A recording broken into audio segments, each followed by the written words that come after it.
बच्चों आज की क्लास के अंदर हम डिस्कस करने जा रहे हैं वेक्टर के अंदर तीसरा पॉइंट है क्लोनिंग साइट्स।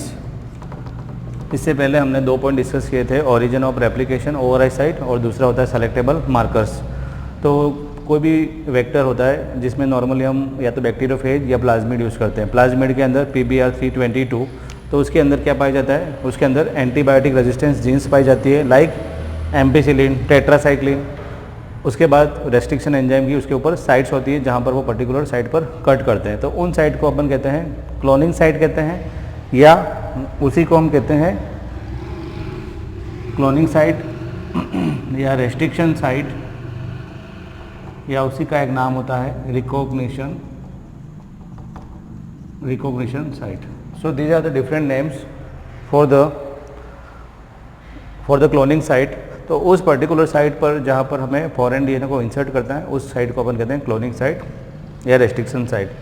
तो यहाँ पे जब हम ट्रांसफॉर्मेशन कंप्लीट कर चुके होते हैं, ये स्टेप मैंने यहाँ पे फिर से बनाई क्योंकि इसी के आगे की अपन बात करेंगे। तो उसके अंदर हम दो मेथड फॉलो करते हैं, एक होता है 2 प्लेट टेक्निक और दूसरा होता है 1 प्लेट टेक्निक। कोई भी वेक्टर होता है, कोई भी प्लाज्मिड होता है, उसके अंदर एक क्वेश्चन आता है कि वहाँ पर has only 1 restriction site for 1 enzyme.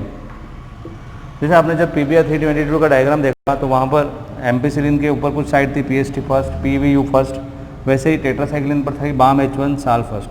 तो बाम H1 जो एंजाइम है वो हमेशा इस पर्टिकुलर टेट्रासाइक्लिन की जीन के ऊपर ही कट करेगा।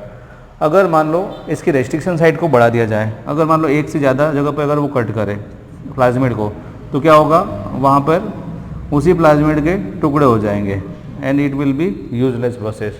So there will be only one site for the cutting of the cloning site or for the foreign DNA or for the restriction enzyme, so that it can cut at that particular point only, otherwise there will be many fragments of the plasmid. तो ये question आपको याद रखना है।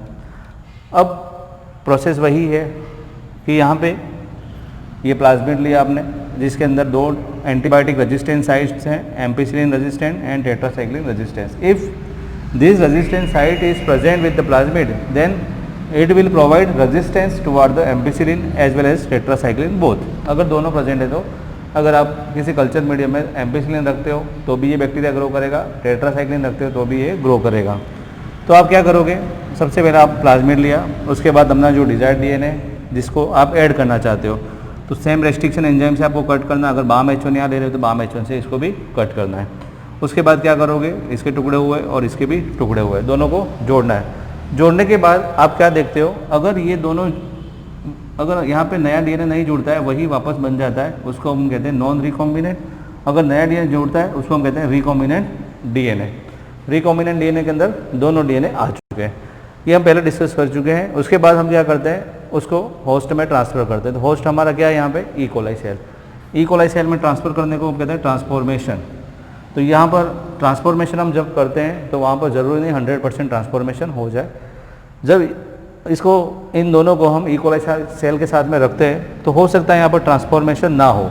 यहाँ पर already ये इसका अपना प्लाज्मिड है, अपना खुद का जो डीएनए है यहाँ पे शो किया हुआ। अगर ट्रांसफॉर्मेशन नहीं होता है उसको हम कहते हैं non transformant. This E coli cell is called as non transformant. अगर ट्रांसफॉर्मेशन हो जाता है लेकिन अगर यहाँ पर नॉन रिकॉम्बिनेंट का होता है तो उसको हम कहते हैं transformant but non recombinant, transformant but non recombinant. और अगर रिकॉम्बिनेंट का ट्रांसफॉर्मेशन होता है तो उसको हम कहते हैं ट्रांसफॉर्मेंट एंड रिकॉम्बिनेंट डीएनए। तो ट्रांसफॉर्मेशन के अंदर हमें 3 सिचुएशन मिलती हैं और ये तीनों ही मिक्सअप है और हम उनको अलग करना चाहते हैं। तो अलग करने के लिए यहाँ पर 2 मेथड यूज़ कर सकते हैं, 2 plate technique and 1 plate technique. तो 2 प्लेट टेक्निक के अंदर हम क्या करते हैं, 2 प्लेट यूज़ करते हैं, 2 डिफरेंट प्लेट यूज़ करते हैं जिसके अंदर एंटीबायोटिक्स भरा हुआ है। सबसे पहले हम 2 प्लेट टेक्निक। 2 प्लेट टेक्निक में एक में क्या भरा है, एम्पिसिलिन, तो दूसरे में क्या भरा है, टेट्रासाइक्लिन। जब हमने इन तीनों सेल को यहाँ पर ग्रो होने के लिए छोड़ दिया,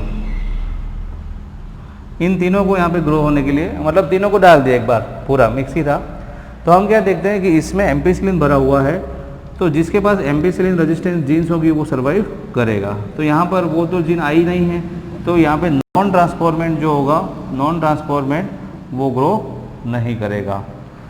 अब इन दोनों की बात करें तो यहाँ पर ये दोनों ही ट्रांसफॉर्मेंट दोनों ही ग्रो करेंगे।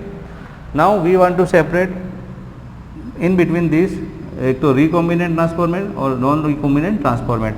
अब इन दोनों को हम सेपरेट करना चाहते हैं तो हमने क्या किया, एक अगली प्लेट ली जिसमें टेट्रासाइक्लिन भरा है। तो जब दोनों को हमने ट्रांसफ़र किया तो इस प्लेट के अंदर एक ग्रो करेगा और एक ग्रो नहीं करेगा। वही ग्रो करेगा जिसके पास टेट्रासाइक्लिन की जीन प्रेजेंट है। तो ये जो था नॉन रिकॉम्बिनेंट, इसके पास एम्पिसिलिन भी थी और टेट्रासाइक्लिन भी थी। तो नॉन रिकॉम्बिनेंट यहाँ पर ग्रो करेगा और रिकॉम्बिनेंट यहाँ पे ग्रो नहीं करेगा। तो जो ग्रो नहीं करेगा वही एग्जैक्टली हमारा प्रोडक्ट है, तो उसको हम अलग करेंगे और फिर उसको हम सेपरेट करके अपना प्रोडक्ट ऑब्टेन करेंगे। तो इस तरह से दो प्लेट हमने यूज़ की, लेकिन two plate technique is somewhat cumbersome process, it is somewhat difficult process. यहाँ पर दो प्लेट यूज़ करते हैं। कई बार कंटामिनेशन भी आ सकता है, क्योंकि यहाँ पर एक्सचेंज होता है कुछ मटेरियल का, कुछ माइक्रोब्स को हम ले जाते हैं तो वहाँ पर कंटामिनेशन हो सकता है, और इसलिए इस प्रोसेस को ज़्यादा प्रीफर नहीं किया जाता। इसलिए दूसरा मेथड है, उसके अंदर हम यूज़ करते हैं वन प्लेट। और यहाँ पर एक जीन होती है, प्लाज्मिड के अंदर हम एक जीन को इंसर्ट करते हैं जिसको हम कहते हैं लेग-जेड जीन।